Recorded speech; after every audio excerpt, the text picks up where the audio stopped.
Welcome back into Talking Fitchburg. Joining me today is that who I think it is. It is. It's Steve Tyson, Wisconsin DOT. Steve, welcome back to Talking Fitchburg. How you doing?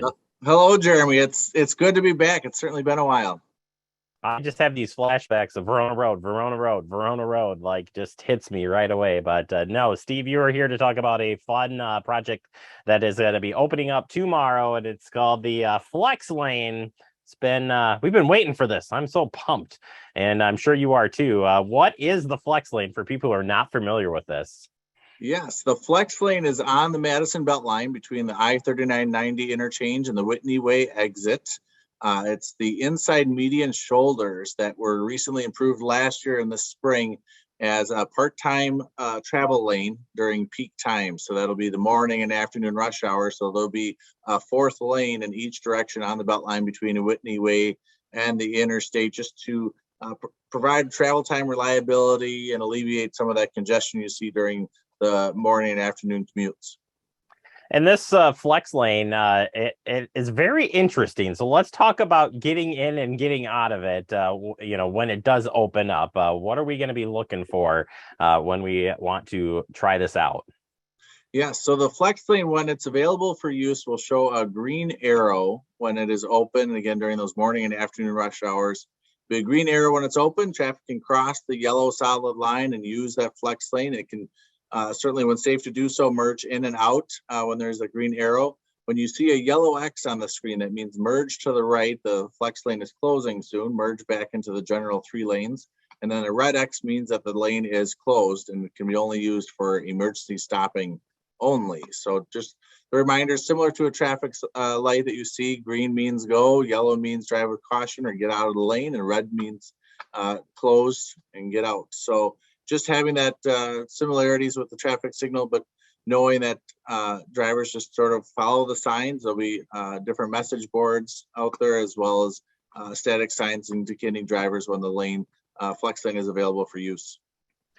I think so. We've been talking about this in the office, and I think our first question as it opens up and learning from the video. There's a video online that you folks have shared that helps us understand it. But if there is an accident in the lane, does the whole flex lane close then, east or westbound, or how does that work when that peak time is open?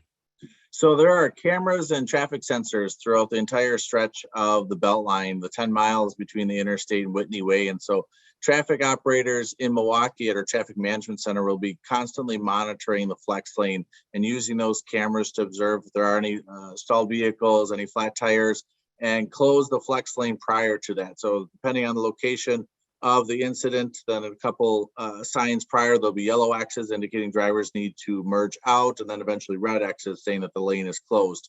The lane may reopen after the incident, similar to what you see in the how to drive video, but just making sure that drivers are paying attention to the road ahead, expect the unexpected. That yes, we're opening this additional lane, but drivers still need to do their part behind the wheel and pay attention to the road ahead, buckle up, phone down, and just be observant when you're going down the Beltline.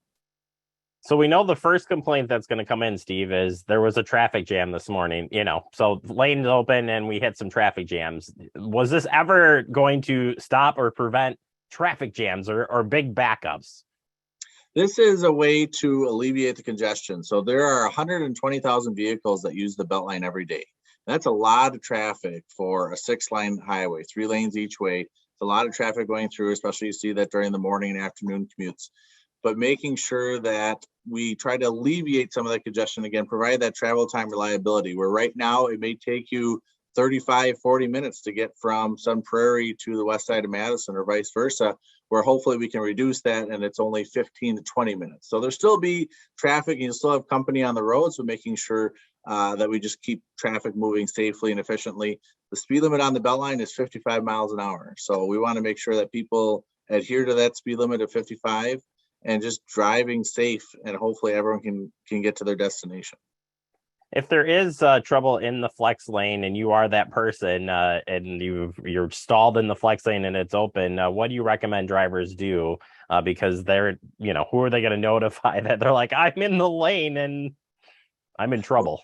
Right. So first thing, I mean, the vehicle can be safely moved to the right shoulder, the outside shoulder. That is optimal. If that cannot happen, whether it's based on traffic and cars uh, being in the way, or your vehicle does die, the battery dies, you stay in your vehicle. Make sure your seatbelt is fastened. Put your hazards on. Call 911, similar to what you do in other situations.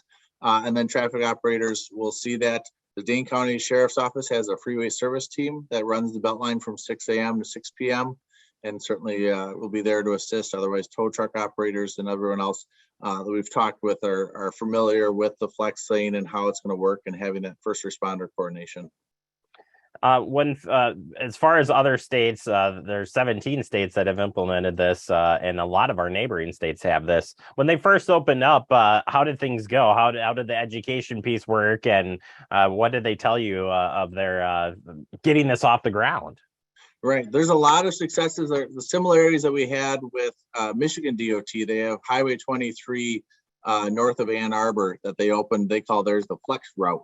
And so they had certainly some growing pains with there, some learning opportunities, but we took a lot of their successes, the best practices, lessons learned from them, and incorporated on their end. We've had a lot of great staff working over the last month on a bunch of scenarios and just saying, this situation can happen, this situation can happen, how are we going to respond to it, how are we going to deal with it?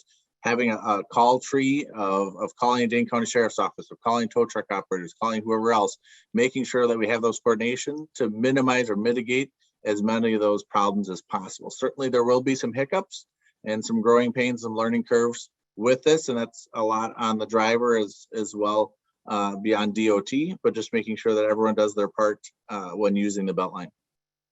Steve, the next piece, and I learned a little bit from the press release recently, but this is a part of a bigger project, right? So this is a great, a great piece, but it's still part of a better building of the road and a better process of moving traffic, no matter what type of transportation you're using. So maybe just shed some light on that and where you guys continue to move forward with.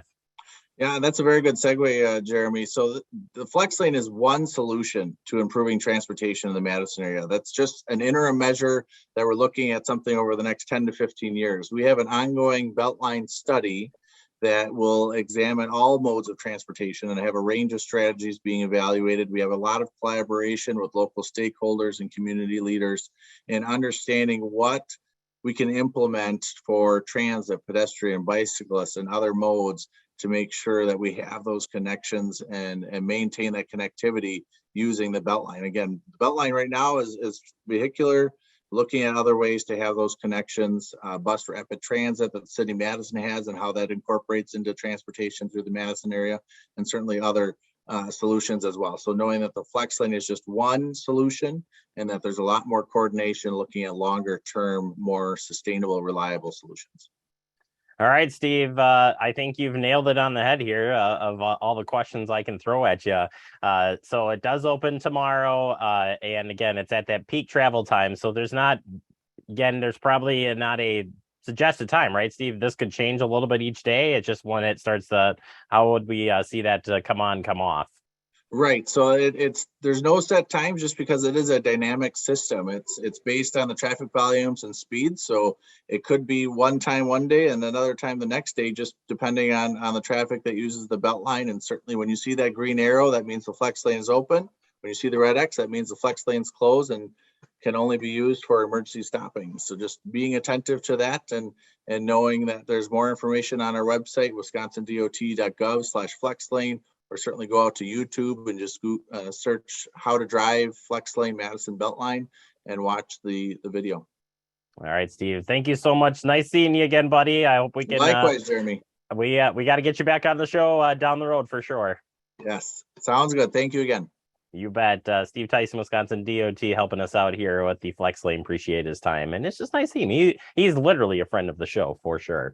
All right, we'll take a quick break. More to come. You're watching Talking Fitchburg.